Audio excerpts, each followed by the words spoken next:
नमस्कार साथियों। साथियों, मध्य प्रदेश हाई कोर्ट जबलपुर का एक बहुत ही महत्वपूर्ण फैसला सामने आया है। जी हाँ साथियों, ई अटेंडेंस को लेकर हाई कोर्ट का दिया गया फैसला शिक्षकों के लिए बहुत बड़ी राहत देने वाला है। साथियों, हाई कोर्ट के इस फैसले में ई अटेंडेंस के कारण कुछ विशेष परिस्थितियों में अगर ई अटेंडेंस नहीं लग पाती है तो उनका वेतन ना काटने का निर्णय माननीय हाई कोर्ट जबलपुर ने दिया है। साथियों, वह कौन सी विशेष परिस्थिति होंगी, इस पर चर्चा आज के वीडियो में मैं प्रदीप कुमार मिश्रा आपसे करने जा रहा हूं। साथियों, इसके अलावा हम उन विषयों पर भी चर्चा करेंगे कि वह कौन कौन सी महत्वपूर्ण मांग थी जो हाई कोर्ट जबलपुर में हमारे किस साथी ने रखी थी, किस महत्वपूर्ण मांग को लेकर ये याचिका दायर की गई थी। उनमें से कौन कौन सी महत्वपूर्ण मांग है जो हाई कोर्ट जबलपुर ने स्वीकार कर ली और उनको मान लिया, और कौन कौन सी वो मांगे हैं जिनको हाई कोर्ट जबलपुर ने खारिज कर दिया। साथियों, बने रहिए मेरे साथ और देखते रहिए मेरा ये वीडियो। साथियों, वीडियो पर आगे बढ़ें इससे पहले मेरा उन समस्त साथियों से निवेदन है जो अभी मेरे चैनल पर नए हैं, जिन्होंने अभी तक मेरे चैनल को सब्सक्राइब नहीं किया है, वो सबसे पहले चैनल को सब्सक्राइब कर लें, वीडियो को लाइक कर दें और अपने उन तमाम साथियों तक इस वीडियो को जरूर शेयर करें जो ई अटेंडेंस के इस निर्णय को लेकर बहुत ज़्यादा उत्सुक हैं। बने रहिए मेरे साथ और देखते रहिए मेरा वीडियो। साथियों, इस याचिका के विषय में हम चर्चा करते हैं तो सबसे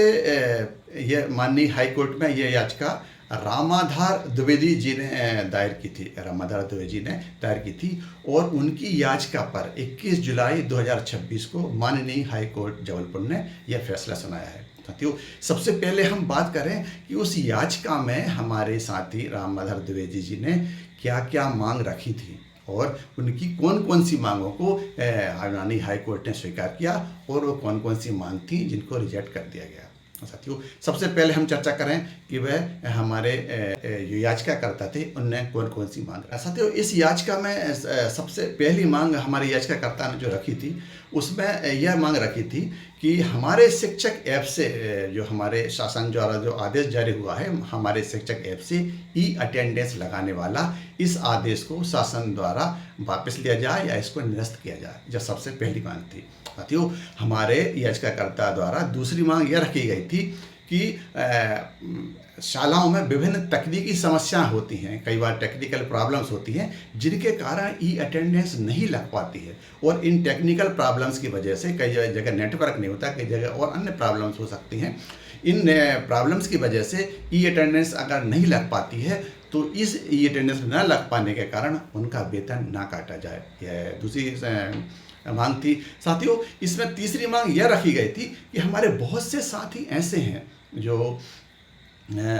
थोड़ा एजेड हैं या जिनको मोबाइल चलाने में टेक्निकल प्रॉब्लम होती है, जिनको तकनीकी समस्या आती है मोबाइल चलाने में, जिनके लिए मोबाइल चलाना बहुत आसान नहीं है, उनके लिए कुछ अलग वैकल्पिक व्यवस्था की जाए। जैसे अलग वैकल्पिक व्यवस्था में बायोमेट्रिक सिस्टम उनके लिए लागू हो या फिर मैनुअल रजिस्टर वाली जो व्यवस्था है वो लागू की जाए। साथियों, इसमें सबसे पहली जो मांग थी हमारी याचिकाकर्ता की कि यह ई अटेंडेंस की व्यवस्था जो शासन ने लागू की है हमारे शिक्षक ऐप से, वह समाप्त की जाए या इस आदेश को वापस लिया जाए। हाईकोर्ट जबलपुर ने इस मांग को सिरे से खारिज कर दिया कि यह नहीं होगी, शासन ने जो व्यवस्था की है वह व्यवस्था लागू होगी। ये अटेंडेंस व्यवस्था शासन द्वारा जो लागू की गई है वो बिल्कुल सही है और इसी के आधार पर वेतन का निर्धारण किया जाएगा और यह व्यवस्था लागू की जाएगी। यह जो मांग थी वो सिरे से खारिज कर दी गई। साथियों, दूसरी जो मांग महत्वपूर्ण मांग थी कि हमारे जो ओल्ड एज वाले जो ग्रुप के जो लोग हैं या थोड़े एजेड जो लोग हैं जिनको मोबाइल चलाने में उतनी आसानी नहीं होती या जो मोबाइल चलाने में सक्षम नहीं हैं, तो उनके लिए बायोमेट्रिक व्यवस्था या रजिस्टर वाली जो व्यवस्था है वो की जाए। तो इस मांग को भी शासन ने सिरे से खारिज कर दिया और शासन का यह तर्क था कि हमारे जो भी शिक्षक साथी हैं या जो भी गवर्नमेंट सर्वेंट हैं उनको अपने समय के साथ अपडेट होना ज़रूरी है। समय के साथ अपडेट होना पड़ेगा आपको और जो चीज़ें जो समस्या आ रही हैं उन समस्या से निपटने के लिए इन जो हमारे शिक्षक ऐप चलाने की जो व्यवस्था है उसके गवर्नमेंट द्वारा प्रशिक्षण भी दिया गया है। हमारे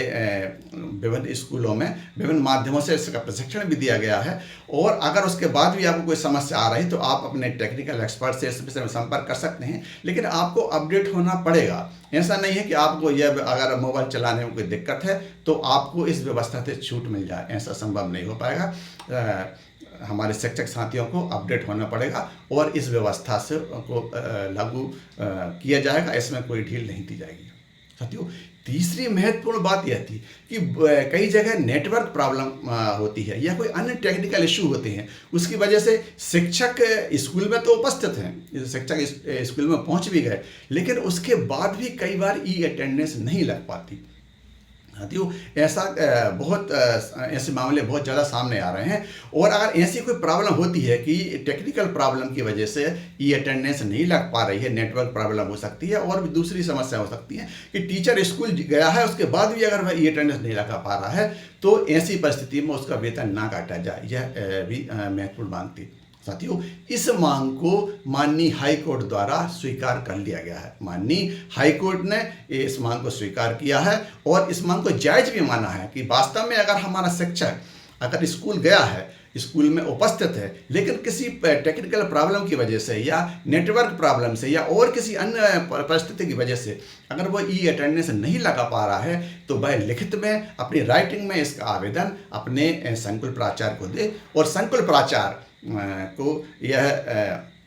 संकुल प्राचार्य से इस आदेश के माध्यम से या निर्णय के माध्यम से यह बात कही गई है कि अगर आपको लगता है कि ये जो शिक्षक ने जो आवेदन दिया है कि वास्तव में शाला में उपस्थित था, लेकिन किसी टेक्निकल प्रॉब्लम की वजह से या कोई अन्य इशू की वजह से वह अपनी ई अटेंडेंस नहीं लगा पाया है, तो उसका वेतन ना काटा जाए, उसका वेतन पूरा आहरित किया जाए। यह जो निर्णय है यह बहुत बड़ा निर्णय है। साथियों, यह एक तरह से शिक्षकों के लिए बहुत पॉजिटिव निर्णय है माननीय हाई कोर्ट का कि अगर हमारा शिक्षक शाला में है और किसी वजह से उसकी अटेंडेंस नहीं लग पा रही है, तो उसे घबराने की ज़रूरत नहीं है, उसका वेतन नहीं काटा जाएगा क्योंकि वह शाला में उपस्थित है। लेकिन साथियों, इसके लिए आपको यह बात विथ प्रूफ सत्य भी करना पड़ेगी कि आप शाला में उपस्थित थे और इस वजह से ये टेक्निकल इशू या नेटवर्क प्रॉब्लम या जो भी प्रॉब्लम है उसकी वजह से, उसके आपको प्रूफ की वजह से प्रूफ देने के लिए आपको अपने फोटोग्राफ वगैरह भी लेना चाहिए और तुरंत आपके जो भी संकुल का ग्रुप है या आपके जो अधिकारी हैं, संकुल प्राचार्य हैं, जन शिक्षक हैं, या जिनके माध्यम से आप ये सूचना दे सकते हैं, तुरंत आपको सूचना देना चाहिए कि मैं शाला में उपस्थित हूँ, लेकिन इस कारण से मेरी ये प्रॉब्लम आ रही है और मेरी ई अटेंडेंस नहीं लग पा रही है। साथियों, आपकी प्रॉब्लम को समझा जाएगा और माननीय हाई कोर्ट के आदेशानुसार, और हमारे शिक्षा जगत में मैं जानता हूँ सभी लोग शिक्षकों की प्रॉब्लम को समझ रहे हैं और ऐसा नहीं है कि कोई शिक्षकों की प्रॉब्लम को मतलब सुना नहीं जा रहा, सब प्रॉब्लम समझ रहे हैं और आपकी प्रॉब्लम अगर जायज़ समझ में आती है तो आपका वेतन नहीं काटा जाएगा और हमारे माननीय संकुल प्राचार्य महोदय और हमारे अन्य वरिष्ठ अधिकारी आपके इस कार्य में सहयोग करेंगे और आपको पूरा वेतन मिलना संभव हो पाएगा। लेकिन उसके लिए यह आपकी ड्यूटी है कि आपको आपकी उपस्थिति का वैलिड प्रूफ देना जरूरी रहेगा। साथियों, यह बहुत बड़ा निर्णय है और मैं कहूँ तो एक तरह से शिक्षकों के शिक्षकों के पक्ष में ही निर्णय है। कि कई जगह बहुत जो हमारे दूर दराज के जो एरिया हैं, कई जो ग्रामीण क्षेत्र के स्कूल हैं, उनमें इस तरह की समस्या आती हैं। कई जगह नेटवर्क प्रॉब्लम होती है और अभी जब बरसात का सीजन भी चल रहा है तो उसमें इस तरह की समस्या और ज़्यादा आएंगी। कई जगह नदी नाले उफान पर रहे हैं, स्कूलों में जाना मुश्किल होगा। इसलिए हमको इन सारी चीज़ों का ध्यान रखना